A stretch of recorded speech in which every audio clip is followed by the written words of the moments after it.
Good evening, everyone. I'm David Odo, the director of the Georgia Museum of Art, and I'm delighted to welcome you here this evening and to serve as your moderator for a conversation with two of the most innovative artists working in photography today, Kei Ito and Binh Danh. We're thrilled to have just opened a very powerful solo exhibition of Kei's work here at the museum, which is titled Kei Ito, Staring at the Face of the Sun. It was organized by our former curator of American art, Jeffrey Richmond Mole.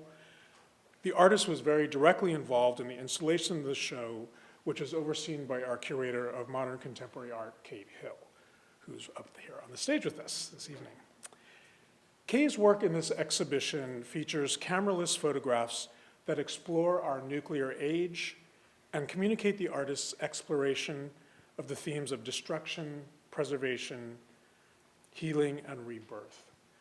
As an artist, Ito is concerned with excavating and unveiling hidden histories, as he calls them, irradiated histories, and we'll talk much more about that. He engages deeply with the intergenerational trauma of nuclear disaster, but also the possibility of reconciliation. Ito was born in Japan and is the grandson of a survivor of the atomic bombing of Hiroshima. He received his BFA from the Rochester Institute of Technology and his MFA from the Maryland Institute College of Art. And in addition to his artistic practice, he teaches at the Institute International Center of Photography. His works are included in major institutional collections such as the Museum of Contemporary Photography in Chicago, the Norton Museum of Art in West Palm Beach, the Gregory Alakar Museum of Art in Fort Collins, Colorado, and the Ashkenazi Museum of Art in Bloomington, Indiana. Welcome, Kei. Thank you so much for being with us here this evening. Thank you so much. Binh Danh, oh, sorry. Thank you. Binh Danh is an associate professor of photography at San Jose State University, where he also received his BFA. He completed his MFA at Stanford University, and his work is in the permanent collections of the National Gallery of Art, the San Francisco Museum of Art, the De Young Museum, the Philadelphia Museum of Art, the Center for Creative Photography, the George Eastman Museum, and many, many others. Danh was born in Vietnam, and much of his work investigates his Vietnamese heritage and our collective memory of war. His technique incorporates his invention of the chlorophyll printing process, in which photographic images appear embedded in leaves through the action of photosynthesis. It's a fascinating process. His newer body of work focuses on 19th century photographic processes, applying them in an investigation of battlefield landscapes and contemporary materials. A recent series of daguerreotypes celebrated the United States National Park System during its anniversary year. Thank you, Binh, for making the trip to Athens to be with us. All right, well, thank you so much. And I just wanted to give you both a chance to correct any mistakes I've made, or if there's anything else you'd like the audience to know before we get started. No, I think you covered. I agree. Okay, great. Thanks so much. All right, Kate, thank you. So I wanted to kick things off by asking you both to tell us something about your practice, the least original way to start a conversation. But I think in this case, materiality is central, so obviously central to both of the work that you do. I mean, please don't touch the exhibit upstairs, but it's impossible not to see sort of the objecthood of the work that you produce. So, Kei, if you could start out and maybe tell us a little bit about your mode of working. Sure. Is it? Can you hear me? Yeah. Perfect. So, David, thank you for that amazing introduction. And as you said, I use a photographic technique called cameraless photography. And if you don't know what cameraless photography is literally a photography without camera. And there's a reason why I came to that practice instead of the conventional way of making photograph with camera. So a lot of my artwork has to do with trauma of the Hiroshima, as my grandfather is the victim of, or he witnessed the bombing of Hiroshima, and he survived the bombing, yet most of his family member passed from either being at the ground zero annihilated or from the radiation poisoning. And my grandfather himself, too, passed away when I was young from the cancer. As I was a kid, I was so concentrated on watching TV, cartoon, not really listening to what my grandfather has to say. But one thing I remember him saying was, it was like hundreds of sun lighting up the sky when the bomb dropped. And this statement of hundreds of sun haunted my childhood and even until today. And as a photographer, if the photography is a camera that takes picture in front of you, then how do you capture something that's invisible, like radiation, memory, trauma, all of these things? And my answer was to get rid of the camera and channel down to the most basic component of the photography, which was the light. So I started to create artwork using just the sunlight, expose it to the photosensitive material, and sometimes juxtapose with archival, the historical archival image, object, or even like my body itself. A lot of these things kind of came together to approach this historical invisible threat as most visual way possible, if that makes sense. So that's how I came to use of the cameraless photography and sunlight, and essentially I use also breath as the thing, but we can go into it later. But that's how I came to use these techniques as my main component of how to make my artwork. Yeah, I think that's a pretty good point to hand it off to you. Okay, so Kei uses cameraless photography. I tend to use camera photography. As you can see, some of my work actually is being projected right now. Like Kei, I also use the archive.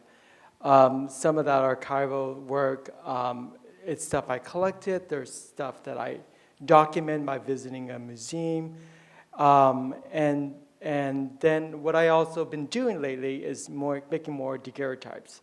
So I guess we work in an area that in the photographic community is known as alternative processes. So sort of non-standard, whatever is contemporary right now at the moment. In the past, it was black and white photography. Now it's basically maybe digital print or something like that. So we work in this mode where our photographic material it's really basic analog 20th century photography. Sometimes my stuff is sometimes 19th century photography. With the daguerreotype process, as you may all know, was invented in 1839, became the first photographic process that was commercially viable. And I use that process because I love that once you make a photograph on a silver plate, the viewer also see themselves on the surface of the plate as they look into the picture. So they also become part of the work. So that for me, especially in the National Park series, as an immigrant to this country, as a refugee, as a person of color, I can also see myself as part of the makeup of this landscape, seeing myself as part of it. For works such as the chlorophyll prints that deals with the Vietnam War, that work is really by ecology. It's about, as Kei was saying, like intergenerational trauma, but also that how even though a war ends, like in the history book it ends, but it doesn't end in reality. When I went to Vietnam for the first time, I noticed that so much of the war was still part of the landscape. And I wanted to address that by thinking about the natural elements of the land, like the carbons and the elements that make up the landscape. So printing those images on leaves suggests that the history, although not visible, are still there in the ecology of the land. Great, thank you very much for that great introduction to your work. But I wanted to, Kei, like, again, starting with you, dig a little bit deeper into kind of the reasons you feel compelled to create photographs in this particular way. So in other words, like, what is the relationship between some of those larger ideas you're interested in and your particular modalities? Yeah, 100%. I think both B and I probably do some kind of similar thing, this idea of reflecting the history. We examine the history from where we stand right now. And at least like for my practice, I try to make essentially connect the dot from the historical points that scattered around the previous time, make a line and connect to where we are standing right now. And these lines extend to the future. And what I'm hoping with my artwork is the use of the memory to create the warning for the future. And thus, a lot of artwork I create. And these dots doesn't have to be a location-based neither. Especially the exhibition that's happening right now upstairs, it's not just about the Japanese victimhood. Instead, just like a bin, I bring into the downwinders. If anyone doesn't know what is the downwinders, these are the people who are Americans who are affected by the nuclear weapon testing from 1945 to 1992. United States conducted more than 1,200 testing on the U.S. soil, and without informing the local people that the danger of the fallout. So thus, these people are still affected, still fighting, and many are dying without any kind of support from the government or recognition from the government. And by connecting these dots with my own dot from Hiroshima and the born in Japan, kind of create a new narrative, essentially a shared memory, shared traumahood, so we can create, essentially step forward to find the new era that, we firmly say the nuclear threat is not just within the locational or one single specific point in the history, but it still is all over the place around us, and possibly you could be part of this legacy that we exist. And I think that's kind of what we do, you too, Ben, to kind of create as how we connect the history to the present moment. Yeah. Do you agree? Well, I definitely agree. I mean, I remember it's quote by Walt Whitman. It said, "The real history doesn't get into the history books." Mm-hmm. So the history about the civilians, the history of the soldiers, the politics, the dates, all that becomes sort of like what people talk about. Right. But they don't talk about the effects to the folks who actually witness or pass down that history in ways to their next generation. Mm-hmm. There's so many connections about the atomic, bombs dropping on Hiroshima and Nagasaki in the Vietnam War, because that was so devastating that the military never want to use that again. But because in the absence of not having an atomic bomb, they started developing other sort of weapons that was used over Vietnam. Mm-hmm. And in Nick Church's book, Kill Anything That Moves, he calculated that in Southeast Asia, especially on Vietnam itself, there was the calculation of 640 Hiroshima bomb exploding as the combination of ammunition that happened. So just thinking about like that relationship was like so sort of like it was difficult to read that there was disregard for the ecology, for the life forms. Obviously, there were issues of Agent Orange, a herbicide that was used. And you have a piece in the show there with the jar of mutants, which is these action figures that are mutants in a way, and that is sort of like what happened during Agent Orange. Mm-hmm. It's when I was growing up, I would see pictures of kids with missing limbs, and my mom would tell me they have the orange disease. But somehow they went to war with these and came back with missing limbs. But the war was sort of born inside of them, just like the radiation that you were talking about with the downwinders and the folks who were living in those cities. So yeah, that sort of, for me, elemental is sort of the stuff I'm also considering. Like with Agent Orange, there's a compound called dioxin. And dioxin, how Agent Orange works is that it accelerates the plant, the cells of the plant, so the plant will just grow in one day and die. So that acceleration also affects the cells of animals and people in that area. And when it comes down to it too, I think it's also responsibility, as a nation here, as taxpayer, as people of this country. I mean, we tend to think about like the other body of work, and this is a picture of bombs I took in Laos. There's a body of work about the Khmer Rouge genocide and how the Khmer Rouge became powerful was through the support of the U.S. government, who were funding them to fight off the Vietnamese after the Vietnam War. Right. So all that connection, it's there, and it's like we don't want to see it. And maybe sometimes this is where like art kind of comes in, because it allows us to see something that is traumatic in a way, even though we don't have a direct connection to the history. It's not sort of beautiful art, as you know what I mean, as collectible art or something like that. But art for me, when it moves me, is like when it touches on this human level, Absolutely. So going on from what you said, I completely agree with it. I didn't experience the nuclear explosion. I wasn't part of that. I'm just a third generation Avon victim.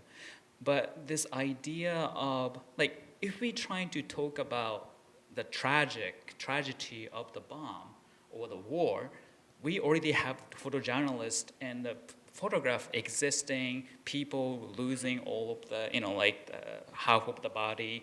These photographs exist. But what these historical photograph doesn't allow for us to consume is I think desensitized. Today, everyone's so desensitized and sees these photographs again. It might not evoke a specific empathy but I think art is one of the place that abstraction of these trauma, I always consider I consume this trauma and trying to produce something out of this, it's essentially something I kind of break it down, reconstruct it, and propose to the public that it's easier for this trauma to be seen from your own eye. I think that's what art can do, and that's kind of why especially the contemporary art is important, because this is how we connect to what is happening right now. It's not just about history.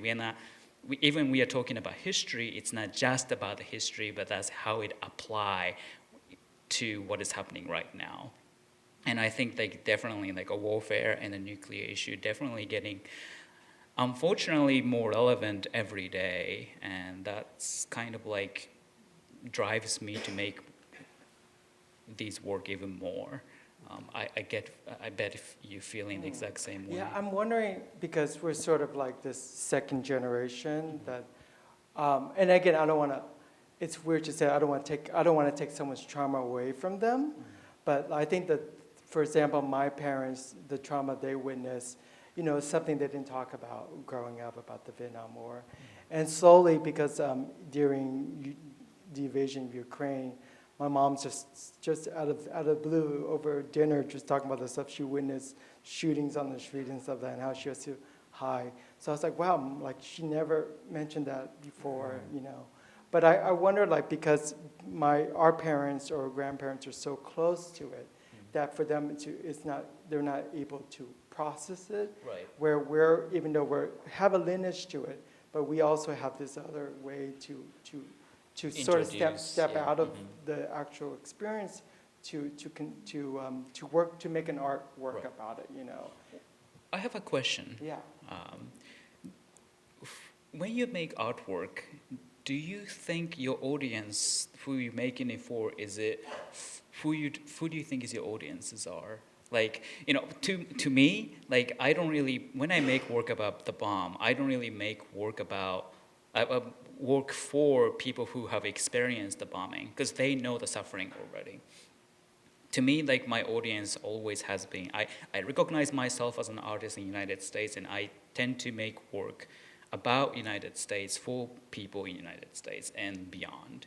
But, like, do you have the similar feel about it, or do you have more, like, universal sense of the things?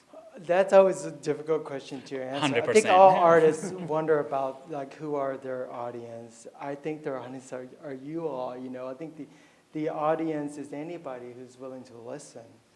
I imagine those cave artists who were their audience. I think the audience were themselves in their community, and I think that's what work does in a museum like this. It brings people together, and it deals with the experience of being a human, and I think that's the people who are seeking out things like that. I guess my question was, I guess what I meant was, and please defer me, like, if you don't want to answer or thing. So when your parents saw your artwork, what was their response to it, and was it any different from, say, regular audience in a gallery space? This is something I have it for myself as well, like, and it's such a different response from, like, people who know the trauma of the Hiroshima, and regular gallery goer has a completely different response. Yeah. So I don't know if you have the same thing. It's more like my curiosity thing. Yeah, no, well, definitely, because I was dealing with a political topic as the Vietnam War. When I did that body work, I started that body work when I was a BFA student. That was my thesis show. And the week that I actually had it up was September 11. So then the work was in sort of like anti-war. I was really trying to understand this history that my parents didn't talk about, and I kind of knew the history through watching Vietnam War movies and film. And I grew up in a TV repair shop, so I was surrounded by media a lot, and I watched a lot of movies. So that was sort of my like introduction to landscape, was through imageries of war. And even though these were pictures of film of Americans, how their vision of the war is. I mean, the Vietnamese people were always the folks in the background who don't have a voice, So I wanted to include that voice. So when I was making the work, I was definitely thinking about the commonality between the Americans, the North, and the South, civilians, all that share commonality. But getting back to your question, my parents didn't like me that I was dealing with that subject matter. We were living in a Vietnamese community. They had a business. They were afraid that the war might be considered pro-communism, anything that's positive. So they were very worried about that. So I didn't really invite them to the show. I didn't tell them about it. I That's one solution. I sort of did this work and just let it be, and then I went off and did other work. So absolutely, yeah. no, that completely makes sense. It's something I was really always interested about. Like, I'm always has been a big fan of your work, and like that's something I was like, oh, like I have this feeling and this experience. How about you? And so, like, thank you for letting me know. Ben, can I ask you? Yes. So I'm, followed your work since the Vietnam series, and very interested in that chlorophyll process. And could you just talk a little bit about how you created that, and which is just interesting from a technique point of view, but like, why is that the method you pursued for this particular form of history? Yeah, so just like Kei, the work is really simple to do. What I have is a transparency of the image, and I apply that on top of the leaf, and I put that in a contact printing frame, just like the 19th century when you're making a Santa type or something like that. And then I expose that to the sun, and through several days in the sun, the chlorophyll is bleached out. So, and then I dry the leaf, and then I cast that in resin. So the reason why I'm so attracted to doing that, because my like memories of the Vietnam War was through those imageries, and the imageries are camouflage. Like the movies depict a lot of camouflage and landscape and all that. So that idea was I kind of, it's one of those hard things that as anybody who teach art or who's trying to explain what artists do is like, where did these creativity come from? And today I was watching Kei in the gallery and how excited he was with all these ideas. And that's where it just, these things, idea kind of comes to you. So when I was sort of just standing in my mother's garden and just looking at the leaves, I was just thinking, oh wow, is it possible to put a picture on it? Because I understand as a kid learning about photosynthesis and things like that. And I experienced that like on the lawn, you leave an object on the lawn like a rake or something like that, it will block the sunlight. Right. So all that kind of came together. Of course, it's also very 19th century to print images on anything, from furniture to textiles to. So it's sort of interesting that you've also done some more work in daguerreotypes now. Yes, yeah, and I just want to rewind a little bit about the 19th century period of using like food color pigment, like anthotypes, which is grinding up blueberries and exposing like an etching to the sun. But also in France, they were printing on peaches by covering up the peaches with leaves and cutting into the peach and making a stencil. So all that ideas were already around. I didn't come to that history until later. I was doing some more research about this. That's great. But the daguerreotype, it's sort of just started. It started a while ago, and I kind of came back to my work.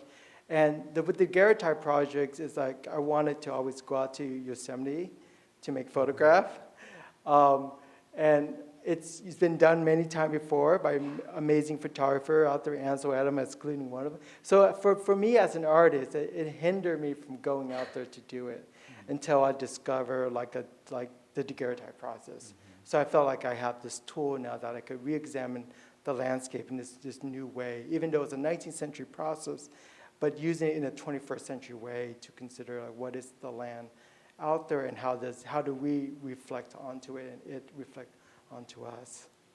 I think I would say we really consider materiality of the photography a lot to it feels like taking the photograph, like a crispest photograph with the nicest digital photography or cell phone is not enough to convince what we're trying to say. So we dive into a materiality, leaves, sunlight. For me, upstairs show uses oil and chemicals and all sorts of different kind of material to convince the new layer of the artwork, not just the imagery, but how we made it, how the material came to be really adds up to tell a new narrative, it feels like. And I think that's why I was so excited about this conversation between both of us, because I think we think alike in a way that we emphasis on the photography as a medium. We become almost like a sculptor in a way, Yeah. I do want to ask one question. Yeah, please. Okay, so my question is that I'm not a performing artist in a way as one. When I'm actually out there photographing, people do ask me questions because I'm using a large format camera and things like that, and people are curious about that. And there is certain a little bit of as you were talking earlier about how when you were making these pieces, it was like you were just performing for yourself. And of course, when you're using a large format camera, long exposure, counting time, thinking about the wind element that could interrupt your exposure, that for me in a way is sort of the process of it. But I'm curious about you with the idea of the performance. I don't have a question, but maybe you could talk more about just that. elaborate on the performance part. Yeah. So to reiterate what we talked about upstairs, a lot of artwork upstairs and ultimately a lot of work I make has to do with performance in a way. A lot of my photographic artwork, even though it doesn't use a camera, I still need to set the exposure time. I need to decide how long I'm gonna expose these prints to the sunlight. And I use my breath. like a single breath is the exposure time. So, and since I'm using the sunlight, I don't have a control over, it's the cloudy day, it's early in the daytime, afternoon, and using the breath, sometimes it's a quick breathe, sometimes it's a meditative long breathe. And so I try to deconstruct and make photography as organic as possible, and thus it become a performance in a way I wanted or not. But that kind of and when I realized that what I'm doing in the dark room or in the studio is a performance, I've been channeling into this aspect of the photography as performative act. So I've been started doing one of the large piece upstairs were made with is a combination of painting and photography. So I placed a photo paper on the ground and kind of Jackson Pollocky, I just splashing all of the, even though Jackson Pollock, there's many other better modernist abstractionists, but just for sake of argument, Jackson Pollock, painting on the thing, but still uses a photographic element. And I record the process of doing it. And sometimes I present both the performance of the making of the artwork and the resulting artwork on the wall. And to me, even the performance, the making of the artwork is as equally significant as the resulting artwork. So to me, I want audience to sometimes see both aspect of it. If does it answer Yeah, I guess I do. I mean, because we both work in a very experimental way with photography. I think a general audience will always interested in the process. Right. The process always, and the process is conceptual too, because it goes with the work, like why a particular process. Right. But yeah, no, I was thinking too, when I make an exposure, I'm counting off seconds, I'm just counting up to 60 seconds or 90 seconds. In a way, it's the most peaceful moment of myself when I'm making a daguerreotype, because other than that, I'm running back and forth, I'm hiking, I'm sweating. But the moment of exposure, when the shutter opens, I'm just calm and letting nature shine onto the plate. Absolutely. And then that gets recorded. It's so funny because now you're talking about how you made a large, the process of the thing, how even though you saw upstairs, so many artwork doesn't even look like a photograph. A lot of these pieces seems to be non-photographic photography thing, but I think I always goes back to my earlier time of using the camera, because it's really is a process. You need to set up the camera, you need to set up everything. And but pressing the shutter is almost like a ritual. You keep doing the same thing over and over, but it's a little bit different circumstance, but it's a ritual you need to do in order to make artwork.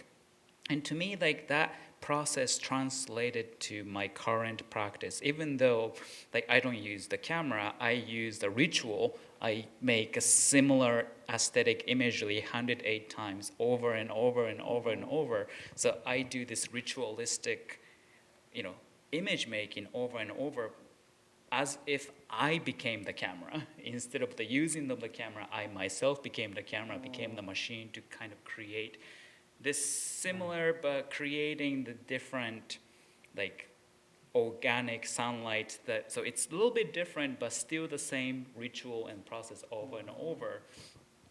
To the point, I never really made that connection before. So I think it will make me think about that. I wonder if we could switch gears just a little bit. I mean, I actually would love to just talk about your process for another 2 hours, but perhaps we could think, photography is really just so inherently about history and memory, right? That's from the very beginning of the form, right? And today I think is no different in many ways. And you, Kei, you just mentioned a few minutes ago, thinking about, yes, on one level your subject is history or historical for both of you, but also you're very much thinking about the 21st century vantage point, the contemporary issues, right? So in terms of history and memory, and maybe we could even say memorialization, what are you trying to achieve with these kinds of really much more abstracted work, right, versus the archival images or even the inspirational images that you might think about when you're creating your photographs? Absolutely. Can I go Yeah, first? please. Thanks. So when I think about, and I tend to create lots of like a large-scale installation-based artwork where the prints is not just a single frame on the wall, but instead like you are surrounded by a photograph. The floor is, turned into like a photographic medium. Like I try to create a space, not just an artwork. And that's essentially, I'm trying to create a temporal memorial, and we talked about it in the gallery upstairs too. But when you step into the memorial, it doesn't matter what memorial it's dedicated to. Usually, you get this idea of the empathy because of the atmosphere, because of this idea of, oh, this is a place for mourning.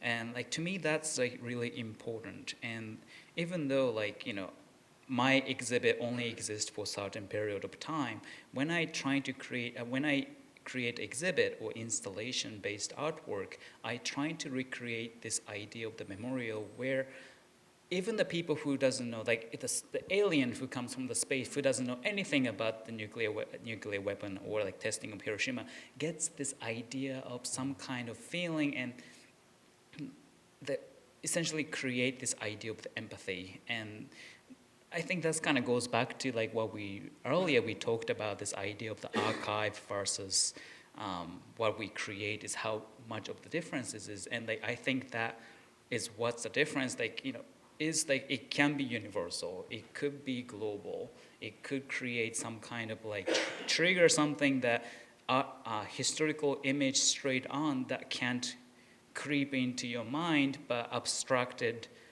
contemporary art can, if that makes sense. Well, I was definitely thinking Memento Mori. Not to get too morbid, but the work I make, it's especially the work about the Vietnam War or the Khmer Rouge genocide, was to sort of get the audience to think about their own life and their own, knowing that they will also die. Not in such a violent way at those history portray, and hopefully not, but that knowing that life is very short, is very fleeting. We were talking about ritual processes. Like the work with the daguerreotype work, I don't think it's evident in the work, but when I think about the material I'm using, like silver, gold, those materials are made in suns, supernova and kilonova, and those materials found their way through meteorite and found its way to the Earth, So that more connection to the cosmos, to that longer connection. I think it was one of the biggest questions artists ask is, as any scientist or philosopher or, religious people ask is why are we here? And why are we here so short? Because as we all know, the sun will engulf the Earth for billions or whatever billions of years from now. And of course, we don't have to worry about that because it's such a long time now, we can't even perceive that timeline in our head.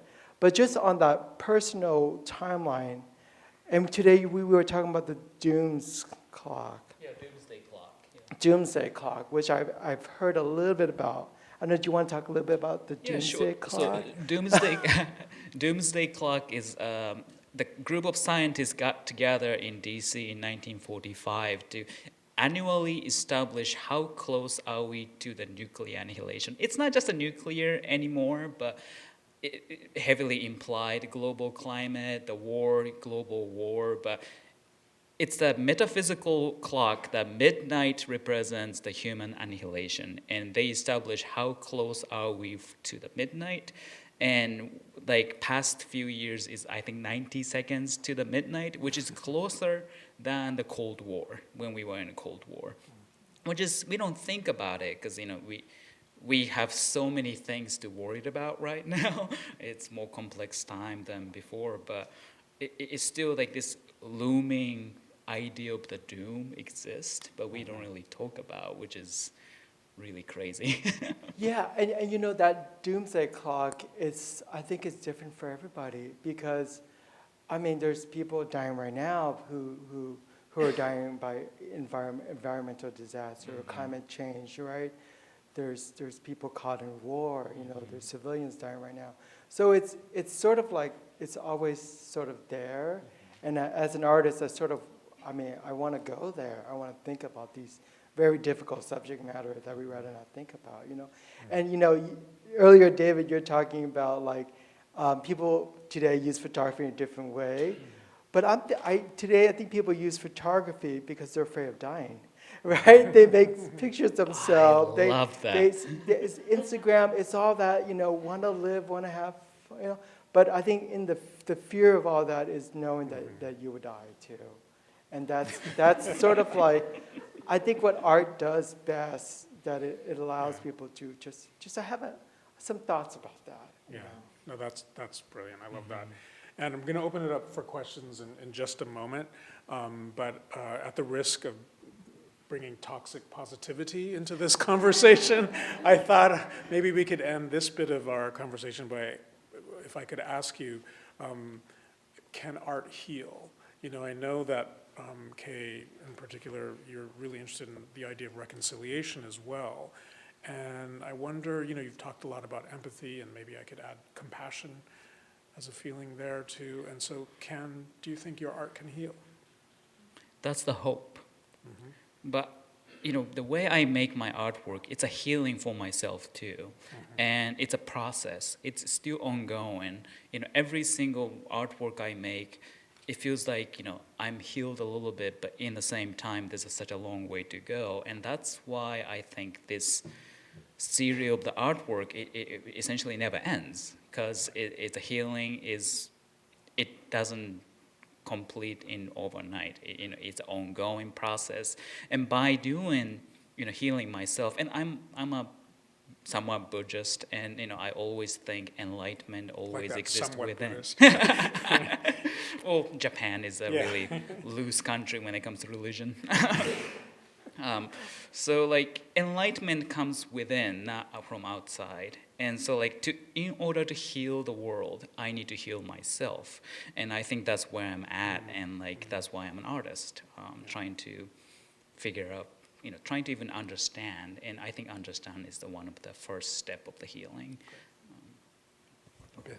Such a great answer, too. I wish that was my answer, but it's not. Well, you know, of course, I do believe in art. I do believe art is my religion, and I believe it can heal. If it's the best at healing, I don't know. You know, it could maybe make the wound hurt less, but sometimes it takes a while for something to become an art too. You know, I mean, because art just takes up so many different subject matter, you know. And, you know, I think a lot about memorial, right? I mean, memorial is a place for us to understand that history, to heal, like the Vietnam Veteran Memorial. Maybe sometimes it doesn't. Maybe it opens up more wound. But it's hard to say, you know, other than that art does transcend. So. Wonderful. Well, thank you both very much. I'd love to open it up for some questions. We have a few minutes left. Anybody have any questions for Kei or Binh? I have one question for Kei. Just after looking at your exhibit, the piece To Employ Your Life, I noticed that the building that you said you did your residency at MassMocha, you said that it was also the Sprague Electric Company Yes. at one point.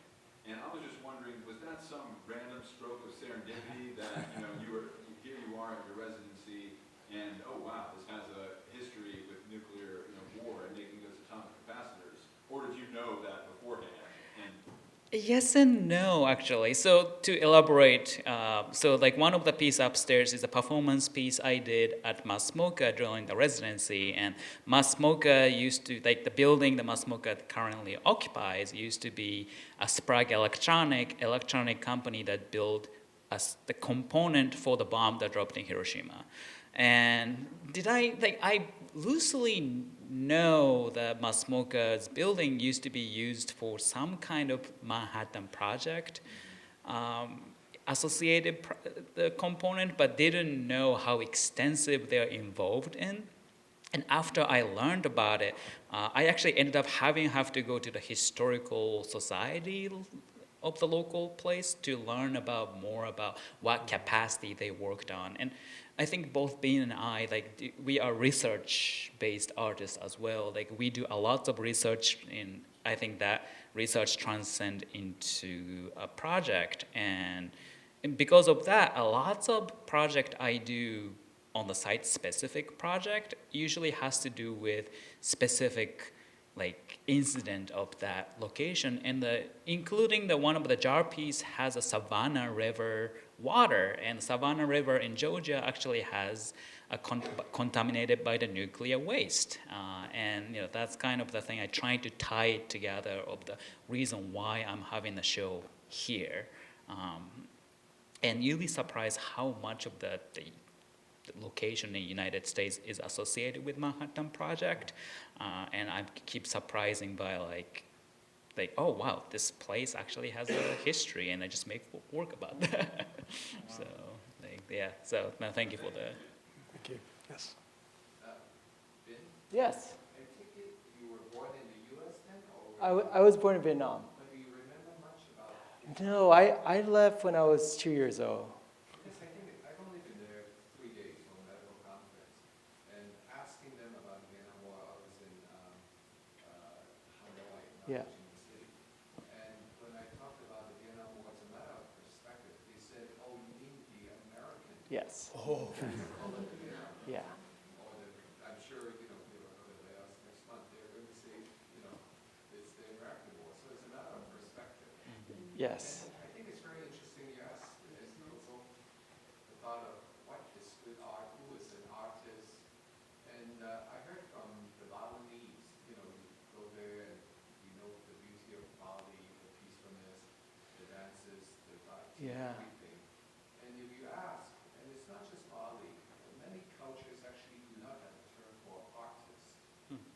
But in fact, an artist is someone who does things very well and very developed. So in the sense that, and it's a combination of technique, whether you're a cook or you're even a batik weaver, someone who does the work. It's the science, and then it's the intensity of how well you have perfected it. So you take chlorophyll and Kei takes photographic light-sensitive emotion, and you create work through intensively practicing to keep on developing it. I think that's more the definition of what makes an artist, which gives us all mortals sitting in the audience hope. Doing whatever we do best. And so Martin Luther King had said that if you're a street sweeper, but you do the best job, then the Almighty will look down on you and say, there goes a great street sweeper. Because they do it with focus and intensity, mindfulness, whatever term you want to use. Thank you. Well, I think that's what artists do. We are sweepers. I mean, if anything, some people ask me what else can I do besides artists? I can only make art. It's the funny thing is when I came to States, I applied to a medical school and art school, and all the medical school rejected me because my SAT was. That's too probably low. for the best. Right. I just have to say. I was always interested in healing, and Yeah. art can heal too, Interesting. in different way, Yeah. But thanks, Rex. Yes. I grew up in Oak Ridge, Tennessee, as part of the Manhattan Project. So the description that both of you are talking about of the legacy in the landscape of that horror. The creek that ran through town that I used to play in had signs along it: no swimming, no fishing, no water contact, because the government had been dumping uranium in Poplar Creek since the 40s. They were dumping plutonium that went into the aquifer under the probably not coincidental black neighborhood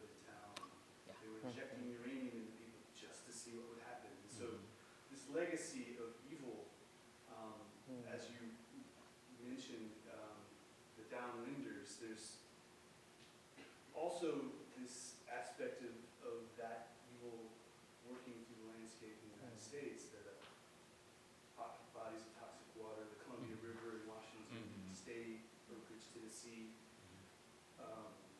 and how mercury, uranium, plutonium end up in the environment, which goes to the photography, the putting the photography on leaves, and how the imagery, the memory can come through the landscape, or can come through the ecology itself. I find your presentations, both of them, just absolutely mind-boggling and very inspiring. But I guess the question I wanted to get to was, have either of you thought of incorporating the way that some of these toxic metals or other toxic isotopes are present in biological or other just parts of the landscape, and how you might be able to draw those elements and those horrors into an artistic way? I don't know how that would be done, but have you contemplated? Well, maybe not exactly same way, but I've been using a material called trinitite. So trinitite can be found in New Mexico, Trinity site, Los Alamos, near the white sand, where they conducted the first nuclear testing ever. If you have seen the Oppenheimer, that's the test they did. You can go in twice a year, I think, and they prohibit now, but it used to, you can bring the shovel and dig up the sand, and you can actually find this glass, the green glass that crystallized from the first bombing that happened in 1945, and that's radioactive. That's radioactive. It's a exact remnants of that land contaminated by the bomb. So I've been using that material a lot. Actually, upstairs does have, it's a low level radiation, doesn't gonna You'll be fine. do anything. Just put on this lead jacket. Yeah, well, banana even have more potassium in a banana, has more radiation, but but it's like material, right? Like these material, I always think about this, material taken from the land. It's not exactly same as scientific study of this, radiation does this to the body, but I try to collect as much material from the land of the trauma. I recently went to Navajo Nation, where a lot of uranium mining happened, and I met some of the victims of the uranium mine, and gather some of the soil that will be used for the future project. So I try to connect with the land and what's taken from the land to the thing. I know exactly not answering your question, but if that's kind of best way I can do Can about I it. Go interrupt? ahead, yeah. So this is Trinity site right here. Oh, yeah. The daguerreotype of it. It is open twice a year. The military let people in, and it's a convoy of cars, and so this is yeah. still part of it here. So not intentionally, but when I'm out there making daguerreotypes, there's a lot of dust in the air and things like that. And on this day, a lot of my plates were just ruined by just the dust that was from the area there. So not intentionally, but those dusts are all also on the plate, and they become part of that image. Yeah. The funny photo thing that the kind of a nuclear geek can tell you about, the trivia, is the one Kodak, the factory, the Kodak that makes the film, noticed the nuclear during the World War II, noticed the fogging on the film, and they couldn't figure out why the film is fogging, and it turns out they are United States government is testing the nuclear weapon in Trinity site, and that fallout went all the way to the Rochester, and they realized, oh wait, there's something happening. Hey, government, what the hell are you doing? So they're the first people to notice that government was conducting the nuclear testing. Wow. It's amazing. Oh, It's amazing. terribly amazing. Yeah, But it took film to figure Yeah. that out. Mhm. Wow. incredible. So, essentially, if the film can pick it up, if you lived in that era, we are all downwinders. Wow. And, we need to sometimes think about that. Yeah. Horrifying but fascinating. We're pretty much out of time, but is there one more question or comment that anyone would like to offer?